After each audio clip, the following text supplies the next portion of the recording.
मैंने ना कुछ क्लाइंट्स को एक फ़ंड दिया जिसमें मैंने उनको ये बोला कि 7 साल में से सिर्फ़ और सिर्फ एक बार ऐसा हुआ है कि इसने अपने कैटेगरी एवरेज को बीट ना किया हो। लेकिन मोस्ट ऑफ द टाइम इसने अपने कैटेगरी एवरेज को बीट किया है। अगर मैं 7 में से 6 बोल रहा हूँ तो 7 सालों में कितना होता है, ठीक है, 72, अगर मैं सही कैलकुलेशन कर रहा हूँ तो। नहीं, 84, sorry, I am really sorry, 7 साल में 84 मंथ्स हो गए। अगर 84 मंथ में से हम बात करें 12 की तो ऑलमोस्ट 15%, 85% ऑफ द टाइम इसने अपने कैटेगरी एवरेज को बीट किया है और 15% नहीं किया है। ये नंबर इतना अट्रैक्टिव है ना, लेकिन फिर भी क्या है सर, मैंने तो नाम ही नहीं सुन रखा। इस चीज़ का कुछ लेना देना नहीं होता कि आपने नाम सुन रखा है कि नहीं सुन रखा है। बात होती है क्वालिटी की, और क्या क्वालिटी है उस म्यूचुअल फंड की जिसने 6 बार कैटेगरी एवरेज को बीट किया है 7 में से, और साथ ही साथ उसको कंपेयर करेंगे और भी म्यूचुअल फंड के साथ। और इतनी डिटेल में अगर आपको लगता है आप हर क्वार्टर में, हर 6 मंथ में नहीं जाना चाहते, और आप चाहते हैं आपका पोर्टफोलियो एक अच्छी स्ट्रैटेजी के साथ करें, रिस्क मैनेजमेंट हो, गोल मैनेजमेंट हो, और आपको हर क्वार्टर पे portfolio review, lump sum alert, tax harvesting सब कुछ मिल जाए, तो ये स्क्रीन पे आपके लिए नंबर है। उन लोगों के लिए स्पेशली जिनके पास नॉलेज कम है या फिर जिन लोगों के पास टाइम नहीं है। ऑनेस्टली इससे अच्छा टाइम एसआईपी स्टार्ट करने का नहीं हो सकता, क्योंकि एनएवी काफ़ी लो पॉइंट पे है। अब यहाँ पे अगर मैं बात करूँ पोर्टफोलियोज़ की, फंड्स की, तो यहाँ पे ऊपर टॉप पे हैं बैंक ऑफ इंडिया और मिराई एसेट, और फिर एक्सिस स्मॉल कैप और एचएसबीसी। क्वांट को अभी के लिए छोड़ देते हैं, क्वांट की वीडियो मैं अलग बना के दे दूंगा आपको, ठीक है। अब यहाँ पे 7 में से 6 बार bank of India, Mirae asset 1 में से 1 बार, 11 में से 6 बार एक्सिस की बात करूँगा, और 11 में से 7 बार अगर मैं बात करूँ एचएसबीसी की।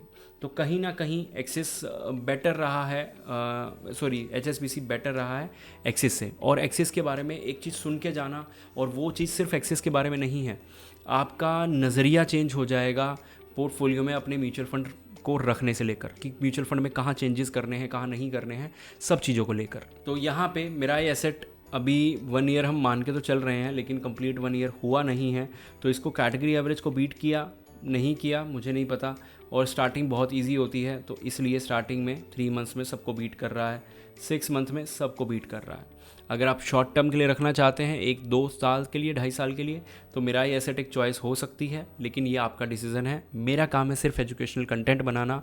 जो भी डिसीजन इस वीडियो से आप लेंगे वो आपका खुद का होगा या आपके एडवाइज़र का होगा। मैं सिर्फ और सिर्फ आपको एजुकेशनल कंटेंट प्रोवाइड करा रहा हूँ, जिसमें कोई भी एडवाइजरी का नामो निशान नहीं है। Bank of India small cap, जिसको मैं बोल रहा हूँ कि 7 बार में से 6 बार इसने अपने कैटेगरी एवरेज को बीट किया, लॉन्ग रन में बहुत ज़बरदस्त। HSBC 31%, 30% bank of India. अगर मैं बात करूं मेरे क्लाइंट्स के पास जो भी ज़बरदस्त फंड रहे हैं, सबसे ज़बरदस्त रहा है Motilal Oswal mid cap, second पे bank of India small cap, okay. और लास्ट 1 ईयर में सभी नेगेटिव रहे हैं, लेकिन इसने अपने आप को प्रोटेक्ट किया है। लास्ट 6 मंथ में ठीक ठाक परफॉर्मेंस, लास्ट क्वार्टर का परफॉर्मेंस थोड़ा सा ऊपर नीचे, ओके। कंपेरेटिवली एचएसबीसी में भी सेम चीज़ें रही हैं, बहुत ज़्यादा पीछे नहीं रहा है। एक्सिस स्मॉल कैप की बात करूँ तो बहुत ही बेहतरीन पॉजिटिव रिटर्न, 6 मंथ में कोई खास पीछे नहीं, 1 ईयर में काफ़ी ख़राब, और 3 ईयर्स में ठीक ठाक, और 5 ईयर्स में भी कुछ बहुत ख़राब रिटर्न्स नहीं हैं। अब बात करें अगर अल्फ़ा जनरेट करने की, तो एचएसबीसी अल्फ़ा जनरेट नहीं कर पा रहा।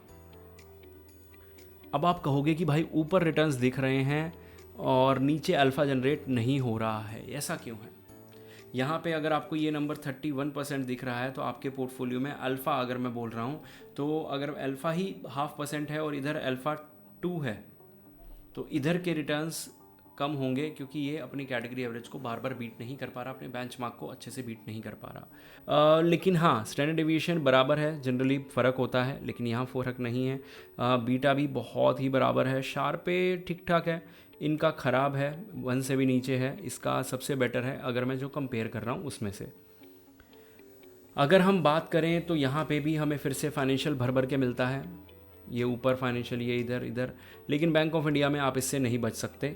अगर हम सिर्फ बैंक ऑफ इंडिया की बात करें तो हेल्थ केयर में भी ठीक ठाक है, और हेल्थ केयर हमें यहाँ भी मिल जाता है, यहाँ भी और यहाँ भी, तो सेक्टर ऑलमोस्ट सब में सेम है।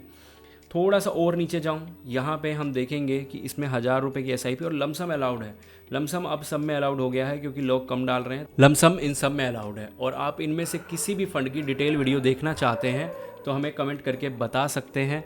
और ये वो 4 स्मॉल कैप हैं जो हमने लिस्ट बनाई थी और अब लिस्ट हो गई है पूरी। मैंने पहले भी आपको एक लिस्ट दी थी जिसमें कैटेगरी एवरेज मैंने बोला था इन सब ने बीट किया है। लास्ट जब मैं क्वांट की वीडियो बनाऊंगा तो मैं अलग से वीडियो ना बना के क्वांट के साथ मर्ज कर दूंगा वो वीडियो, जहाँ पे आपको ये पता लगेगा कि इस पूरी सीरीज़ की समरी क्या थी। होपफुली आप समझ गए होंगे, और अगर आप वो समरी देखना चाहते हैं ना तो चैनल को सब्सक्राइब जरूर कर लीजिएगा, क्योंकि यहाँ तक आए हैं तो वीडियो ज़रूर अच्छी लगी होगी। मिलते हैं अगली वीडियो में।